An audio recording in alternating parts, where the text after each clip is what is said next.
Hello, everyone, and welcome to another grammar clinic session. My name is Kieran, and today we are going to be talking about cohesive devices. So, in this lesson, we're going to explore cohesive devices and how they help our writing flow more smoothly. So, when we talk about cohesion, we're talking about the way ideas connect and support each other so that a piece of writing feels fluid, organized, and easy to follow. So very similar to our previous lessons on conjunctions, which kind of glued sentences together and clauses together, cohesive devices are very similar, but they're on a kind of a bigger scale. Okay. So when you're writing essays, reports, things like that, cohesion is what helps your reader follow what you're thinking without you getting lost. So today we will look at what cohesive devices are, why they matter, and how you can start using them to strengthen your own writing. So, as you can imagine, very useful. So, let's start with something familiar. Imagine you're watching or playing in a game where every player encourages each other, communicates clearly, and works together effectively. Everyone performs well individually, but also functions smoothly as a team. The team wins because everything and everyone is connected together. So that team is cohesive. So in this context, the word cohesive means sticking together, supporting one another, and working as a unified whole. So this idea of things linking together is exactly what we mean when we talk about cohesion in writing. All right. So just think about that for a second then. Okay. So keep these ideas in mind because everything here is the same for writing. So our sentences and our ideas need to work as a team in order to create a clear, effective piece of writing. So let's look at what we're learning today. So first, we want to recognize the purpose of cohesive devices in writing. In other words, that means why writers use them and how they affect the reader's experience. And secondly, we'll learn how to identify some key cohesive devices. These are repetition, adverbials, determiners, and also transition words. So by recognizing these in reading and practicing them in writing, you'll become much more confident in producing clear, organized texts. So we've mentioned this word a lot now of cohesion. So what exactly is it? So cohesion refers to how well something connects or links together. And when we talk about text cohesion, we mean the way ideas are connected and built on in writing to create a logical, easy to follow flow. So when a text is cohesive, the reader can move from one idea to the next idea smoothly without feeling confused or lost.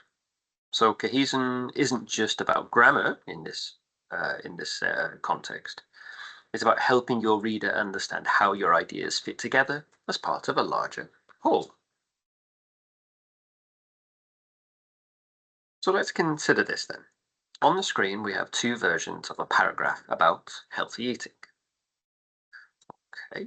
Now, on their own, these paragraphs are okay, but take a couple of minutes just to read each of them and then decide which one you think has the better reading experience, which one is more cohesive, which one is more flowing in the way that it is written. Okay, so maybe pause the video at this point and check to see which one you prefer and why.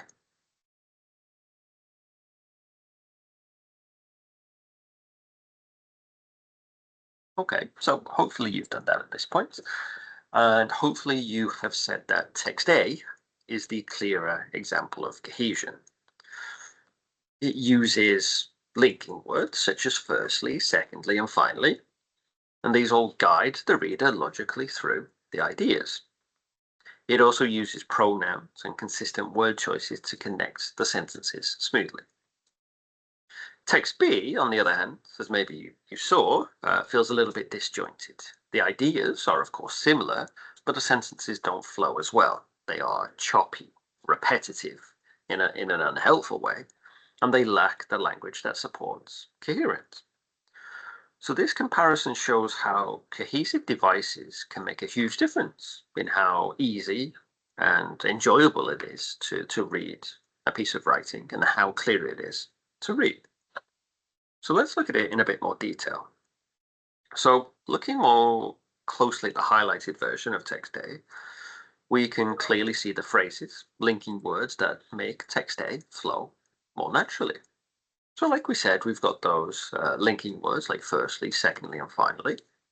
We've also got the phrase like, there are many reasons. So we know that you're going to describe the reasons coming up. So it makes it easier for the reader to know what to expect. These also give the reader some guidance through each idea in a structured way. Okay. So these little cues help us understand how information is organized and how each point relates to the one before. So this is the power of cohesive device in action. So we use cohesive devices to help us sequence, organize, and express our ideas in a logical and meaningful way. Without cohesive devices, writing can feel like it has no structure or it can be confusing. So with them, we can guide our reader from one point to the next point, ensuring that ideas build on one another. So we're going to explore those different types of cohesive devices now, and we're going to understand how each one of those contributes to clarity and flow. So, like we mentioned before, there are four types of cohesive devices we will focus on today. So we're going to look at repetition, which emphasizes key ideas, adverbials, which help to express time, place, and the manner in which you do something.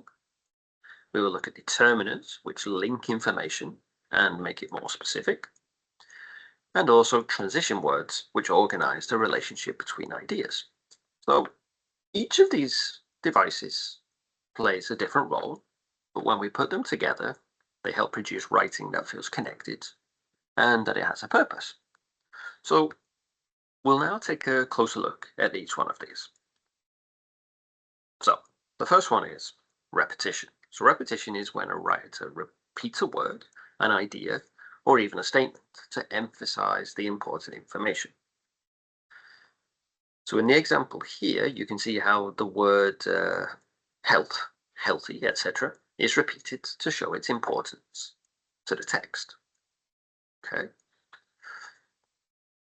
Each sentence builds on the previous one, reinforcing the idea that health and healthy lifestyles and healthy living is something that is important to the text. So this is an effective way to make sure the reader fully understands the focus of the paragraph. Okay.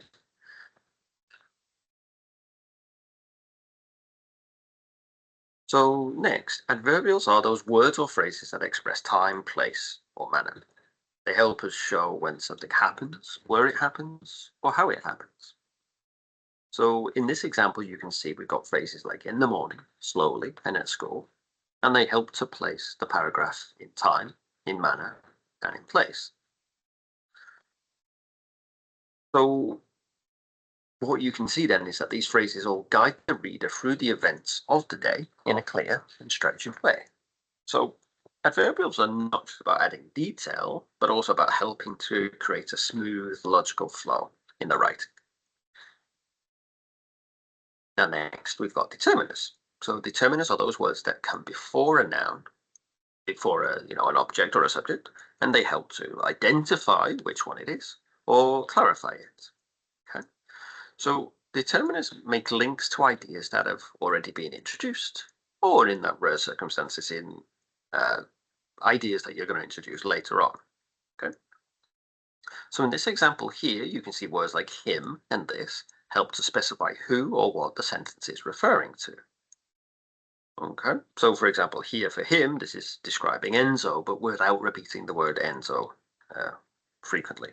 So they keep their writing connected by avoiding any unnecessary repetition and supporting the text's cohesion. So lastly here, we've got transition words, which are essential for connecting ideas within a text.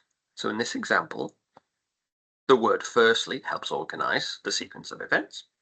Additionally, introduces some extra information and however signals a contrast or alternative point. So transition words guide your reader by showing how each idea relates to the next one, or the previous one as well. So they are particularly important, as you can imagine, in academic writing, where your clear structure is vital. So here we can see a full paragraph that uses transition words to create a clear and well-organized sequence. We move from the school introducing a program, to the gardener creating a vegetable garden, to updating the canteen, and finally to the student's reaction. So the transition words help us to follow the progression of events easily. And without these transitions, the paragraph would feel a bit more abrupt, a little bit less coherent. So we now have a paragraph that we're going to analyze. So as you read, think carefully about which cohesive device is being used to enhance the flow and the meaning of the text. So notice the cues in the way each sentence is introduced and how the ideas are connected. And then we're going to check your answers in the next slide. Okay. So have a look here. Do we have an example of repetition, adverbials, determiners, or transition words? So have a little think. And our answer is, we've got very clear adverbials here. Okay, so adverbials have been used to strengthen the flow. We have those phrases like every morning, at school, with her family. They help to organize the events by time and by place. They tell us when and where things are happening, which guides us through the paragraph in a logical way. So this shows how adverbials can contribute directly to cohesion. So here's another paragraph to read. Again, take a moment to look for any clues. Think about whether the writer is repeating any ideas, whether they're using adverbials, introducing determiners, or connecting points with transition words. So once you've made your choice, we'll reveal the answer on the next slide. So in this paragraph, repetition is the cohesive device being used. So the word training appears several times, which reinforces the central idea of the text. So this repetition helps the writer emphasize Drew's routine and the importance of his preparation. It also creates that continuity by linking each sentence back to the same focus. So, once again, another paragraph to examine. Consider which cohesive device is being used. So in this example, transition words have been used to connect and organize the sequence of events. So we've got however, first, next, and finally. They are guiding the reader clearly from one step to the next. So once again, one final paragraph to have a look at. Consider it just for a brief second, and we will see which cohesive device has been used. So in this paragraph, we've got determiners. Now, the determiners are those key cohesive devices used in this paragraph. We've got phrases like they, she, the friends, and her. They help to connect the sentences by referring back to information that has already been produced. Okay. So, for example, they were called the Titans. This is the local football team. She refers to Nicker. Okay. So these determiners avoid any unnecessary repetition and help our reader follow who or what each sentence is referring to. So let's recap what we've learned. Cohesive devices, such as the ones we've looked at, all play important roles in enhancing the flow and meaning of a text. They help ideas link together, create structure, and support clarity. So text cohesion is what makes writing feel polished, organized, and easy for the reader to follow. So we should apply what we've learned. So what I would suggest is choose some kind of informational text, such as a news article, and select a paragraph or a page to analyze. Look for cohesive devices and make a list of the ones the writer has used. You might actually be surprised by how many you can find once you start actually paying attention to them. So this activity will help you develop your ability to recognize cohesion and eventually use it more confidently in your own writing. So that is the end of our session for today. Next week, we're going to have a look at cohesion a little bit further and talk more about text cohesion. But I hope you found today's session useful, and I will see you all again next week.